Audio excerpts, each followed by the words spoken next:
Assalamualaikum warahmatullahi wabarakatuh. Perkenalkan, nama saya Dr. Gigi Prita Indah Murti, NDH 39, kelompok 4. Saya peserta Latsar CPNS BPS DMD Provinsi Kalimantan Selatan, golongan 3, angkatan 33 tahun 2022. Di sini, saya akan mempresentasikan mengenai tugas individu tentang pemahaman dan penerapan Smart ASN di Indonesia dan di lingkungan kerja. Selanjutnya mengenai pemahaman Smart ASN. Smart ASN adalah predikat yang diberikan kepada ASN dengan integritas tinggi, mampu berbahasa asing, mampu menguasai teknologi informasi dan komunikasi, berjiwa melayani, memiliki mentalitas wirausaha, jaringan luas, dan keramah tamahan. Dalam pidato visi Indonesia, Bapak Jokowi menekankan bahwa pada masa pemerintahan yang kedua, pembangunan SDM akan menjadi salah satu visi utama, dengan cara mempersiapkan kebutuhan SDM bertalenta digital.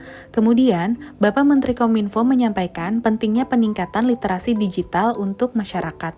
Literasi digital menekankan pada kecakapan pengguna media digital dalam melakukan proses media digital yang dilakukan secara produktif. Seorang pengguna yang memiliki kecakapan literasi digital yang bagus tidak hanya mengoperasikan alat, melainkan juga mampu bermedia digital dengan penuh tanggung jawab. Selanjutnya adalah 8 prinsip Smart ASN.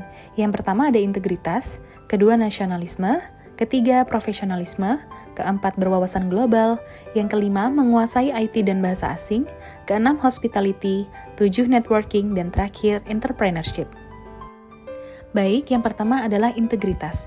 Untuk contoh penerapan di Indonesia ataupun di lingkungan kerja adalah, yang pertama, melakukan pekerjaan dengan transparan dan akuntabilitas, yang kedua, datang dan pulang sesuai dengan peraturan, dan yang ketiga, berkomitmen jujur. Selanjutnya, seorang ASN harus memiliki jiwa nasionalisme dan cinta tanah air. Contoh penerapan di lingkungan kerja saya yaitu menggunakan baju sasirangan dan batik setiap hari Kamis dan Jumat. Dan yang kedua adalah bangga menggunakan bahasa lokal yaitu bahasa Banjar dalam berinteraksi dengan rekan kerja. Yang ketiga, profesionalisme. Sebagai penyedia fasilitas kesehatan tingkat pertama, kami berkomitmen melayani masyarakat dengan sepenuh hati. Salah satunya adalah tidak membeda-bedakan pasien atau tidak diskriminatif. Kemudian, yang kedua sesuai dengan sumpah dokter gigi, yaitu meletakkan kepentingan pasien di atas kepentingan pribadi. Selanjutnya, berwawasan global. Sebagai dokter gigi, kami dituntut untuk selalu belajar dan berwawasan luas. Kemudian, kami juga harus berpikir terbuka dengan adanya perubahan atau yang disebut dengan adaptif.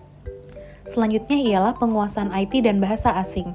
Untuk penerapan di Puskesmas Gambah sendiri ialah, yang pertama, Poli Gigi Puskesmas Gambah memiliki perangkat kamera intraoral untuk memudahkan pasien melihat gigi yang bermasalah di area yang sulit terjangkau.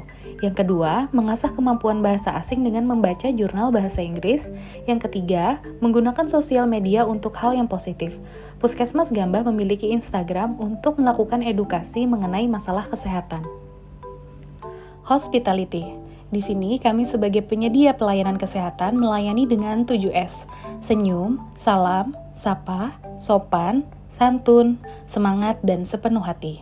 Kemudian yang kedua, kami juga menciptakan lingkungan tempat pelayanan kesehatan gigi dan mulut yang bersih sehingga pasien merasa nyaman. Prinsip Smart ASN selanjutnya ialah networking. Artinya, menjalin kerjasama dengan para stakeholders seperti sekolah, kecamatan, dan kader di desa untuk menjalankan program di puskesmas. Berikut adalah dokumentasi saya ketika saya melakukan edukasi di sekolah. Prinsip yang terakhir ialah entrepreneurship.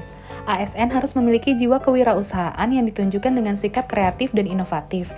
Saat ini, untuk inovasi terkait dengan kesehatan gigi dan mulut di Puskesmas Gambah akan dikembangkan.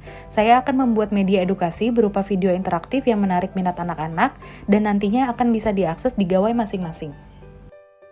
Demikian presentasi pemahaman dan penerapan Smart ASN di Indonesia dan di lingkungan kerja saya. Salah hilaf mohon maaf. Wassalamualaikum warahmatullahi wabarakatuh.